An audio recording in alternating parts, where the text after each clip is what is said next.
গণিত প্রকাশ দশম শ্রেণী। আজকে আমরা কোষে দেখি 26.2 মধ্যমার 5 দাগের অঙ্কটা কষব। দেখো 5 দাগের অঙ্কটা কি বলেছে একটু ভালো করে আগে পড়ে নিই। নিচের 70 জন ছাত্রের ওজনের পরিসংখ্যা বিভাজন ছক থেকে ওজনের মধ্যমা নির্ণয় করি। ওজন কিগ্রা 43, 44, 45, 46, 47, 48, 49, 50 আর ছাত্র সংখ্যা 4, 6, 8, 14, 12, 10, 11, 5। দেখো যখন এরকম মাথার উপরে সংখ্যাটা অর্থাৎ শ্রেণীর জায়গাটাতে যখন একটা করে সংখ্যা থাকবে, ঠিক আছে, তখন শুধুমাত্র আমাকে শ্রেণীটা এটা ওজন কিগ্রা যেমন লেখা আছে লিখলাম, ছাত্র সংখ্যাটা যেমন আছে লিখলাম, ক্রমযৌগিক পরিসংখ্যাটা বের করতে হবে। ক্রমযৌগিক পরিসংখ্যা বের করাবার পর লাস্টে যেটা এলো সেটা হলো পরিসংখ্যা সমষ্টি, সেটা এন হবে। ওটা যদি হয় যুগ্ম তাহলে যুগ্ম সূত্র বার করে আমাকে মধ্যমা বের করতে হবে, আর যদি অযুগ্ম হয় অযুগ্ম সূত্র ধরে আমাকে মধ্যমা বের করতে হবে। বোঝা গেছে? অর্থাৎ এই উপরের যে লাইনের সংখ্যাগুলো যদি একটা করে সংখ্যা থাকে তাহলে ক্রমযৌগিক পরিসংখ্যা বের করে দিয়ে ক্রমযৌগিক পরিসংখ্যা বের করে লাস্টে যেটা তোমার পরিসংখ্যা সমষ্টি বেরোচ্ছে সেটা যদি জোড় সংখ্যা হয় তাহলে জোড়ের সূত্রটা হবে, বিজোড় সংখ্যা হলে বিজোড়ের সূত্রটা হবে। অর্থাৎ যুগ্ম আর অযুগ্ম সূত্র বের করে মধ্যমা বের করতে হবে।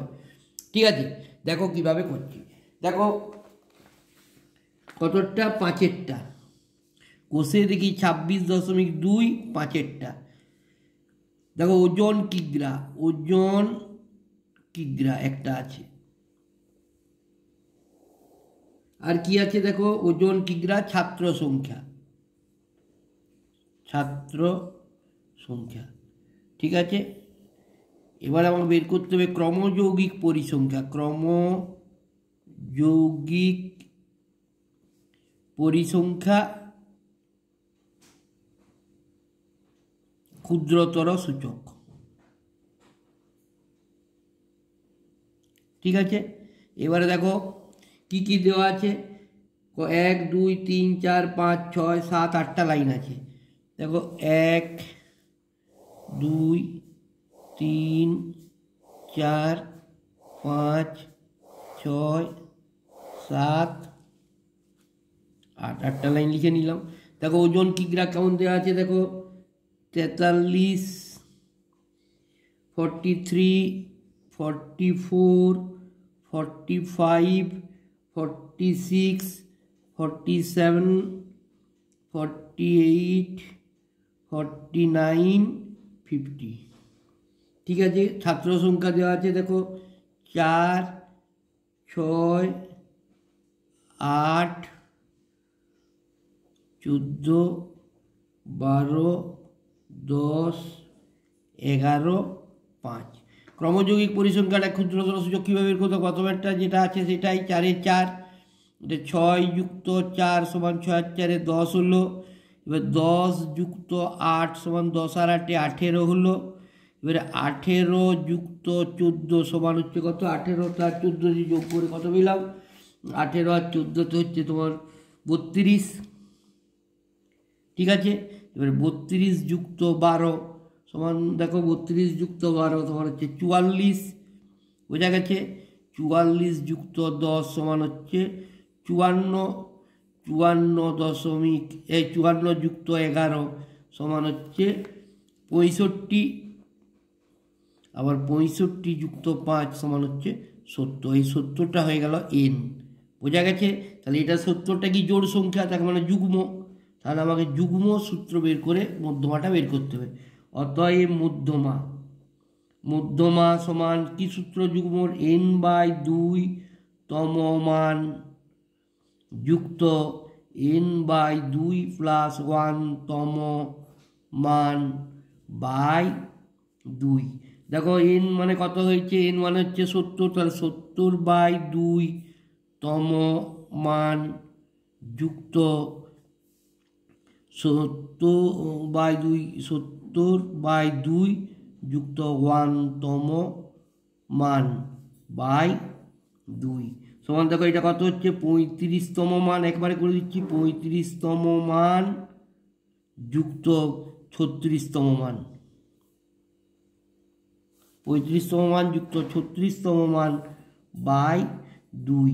দেখো 35তম মান কোথায় আছে, এই যে ক্রমযৌগিক পরিসংখ্যা দেখছি এখানে আমি দেখছি 35 আছে আর 36, তাহলে 32-এর বেশিতে আছে, তাহলে 32-এর বেশি এই ঘরে কত আছে 47 আছে, তাহলে 35-এর মানটা হয়ে গেল 47, 35তম মানটাও 47 আবার 36তম মানটাও 47 বাই 2 সমান কত হচ্ছে 94/2 সমান হয়ে গেল কত, সমান হচ্ছে 47 কিগ্রা।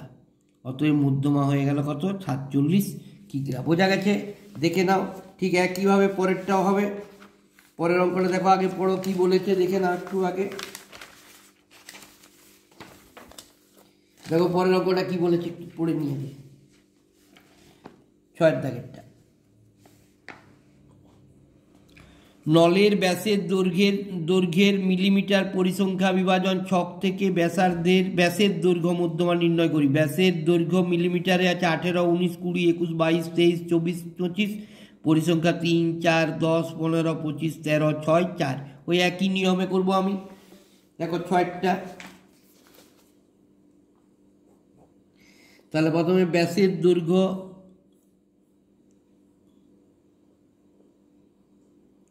মিলিমিটার একটা ঘর করে দিলাম, তারপরে পরিসংখ্যা ক্রমযৌগিক পরিসংখ্যা,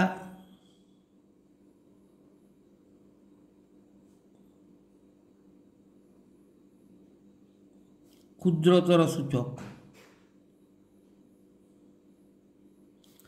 ঠিক আছে, দেখে নাও।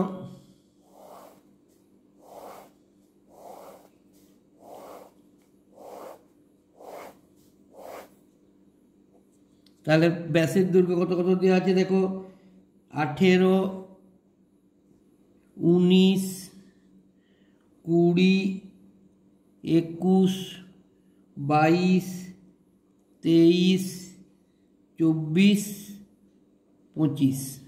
ঠিক আছে, পরিসংখ্যা দেওয়া আছে দেখো 3, 4, 10, 3, 4, 10, 15, 25, 13, 6, 4। তাহলে 3 প্রথমেরটা যা আছে তাই হবে। এবারে 3-এর সঙ্গে 4-এর যোগ, 4 আর 3-এ 7, 7-এর সঙ্গে 10 যোগ, 10 আর 7-এ 17, 17 যুক্ত 15 সমান হচ্ছে কত, 17 যুক্ত 15 হচ্ছে 32, 7, 5, 12, 2 হাতে 2 আর 3, 32। আচ্ছা 32 যুক্ত 25 সমান হচ্ছে কত, 32 যুক্ত 25 হচ্ছে 57, আবার 57 যুক্ত 13 সমান হচ্ছে 57 যুক্ত 13 সমান হচ্ছে 70, আবার 70 যুক্ত 6 সমান হচ্ছে 76, আবার 76 যুক্ত 4 সমান 76, 4-এ 80। এটা হয়ে গেল এন। তাহলে 80টা হচ্ছে জোড় সংখ্যা, তার মানে যুগ্ম। মধ্যমা কীভাবে বের করি, তখন মধ্যমা সমান যুগ্ম সংখ্যার মধ্যমা n/2তম মান যুক্ত n/2 + 1তম মান বাই 2। দেখো n-তম মান 80, 80কে 2 দিয়ে ভাগ করলে হচ্ছে কত, একবারে করে দিচ্ছি 40তম মান যুক্ত এটা হচ্ছে 41তম মান। বোঝা গেছে? 2 আর 2, 40 × 80, 40 আর 41তম মান বাই 2। দেখো 40তম মানটা কত আর 41তম মানটা 32-এর বেশিতে আছে, তাহলে 40তম মানটাও 22 আর 41তম মানটাও 22 সমান হচ্ছে 22 যুক্ত 22, 22 যুক্ত 22 বাই 2 সমান 44/2 সমান হচ্ছে 22 মিলিমিটার। অতএব মধ্যমা সমান হচ্ছে 22 মিলিমিটার। বোঝা গেছে? এবার দেখো 7-এরটা দেখো, 7-এর অঙ্কটা কি বলেছে একবার দেখে নাও। এক্স দেওয়া আছে আর দেখো একইভাবে শুধু উপরের ঘরে এক্স 0, 1, 2, 3, 4, 5, 6, এফ দেওয়া আছে পরিসংখ্যা 7, 44, 35, 36, 35, 16, 9, 4, 1 মধ্যমা নির্ণয় করতে বলেছে। তাহলে দেখো 7-এর দাগের অঙ্কটা আমরা করছি এখন। দেখো কীভাবে করব। প্রথমে লিখে দিলাম এক্স আর এখানে লিখে দিলাম এফ। কটা লাইন? 1 2 3 4 5 6 7টা আছে। 1 2 3 4 5 6 7টা লাইন করে নিলে এক্স কত কত আছে? 0 আছে, 1 আছে, 2 আছে, 3 আছে, 4 আছে, 5 আছে, 6 আছে। এফ দেখো কত দেওয়া আছে? 7 আছে, 44 আছে, 35 আছে, 16, 9, 4, 1। এখানে দেখো ক্রমযৌগিক পরিসংখ্যা, ক্রমযৌগিক পরিসংখ্যা ক্ষুদ্রতর সূচক। ঠিক আছে, দেখো 7 7, 44 যুক্ত 7 সমান 44-এর সঙ্গে 7 যোগ করছি, দেখো কত হচ্ছে? 44-এর সঙ্গে 7 যোগ করলে হচ্ছে 51। এবার 51 যুক্ত 35 সমান 51-এর সঙ্গে 35 যোগ করলে কত হচ্ছে? 86। ঠিক আছে, এবারে দেখো 86 যুক্ত 16 সমান হচ্ছে কত? 102। আবার 102 যুক্ত 9 সমান হচ্ছে কত? 111।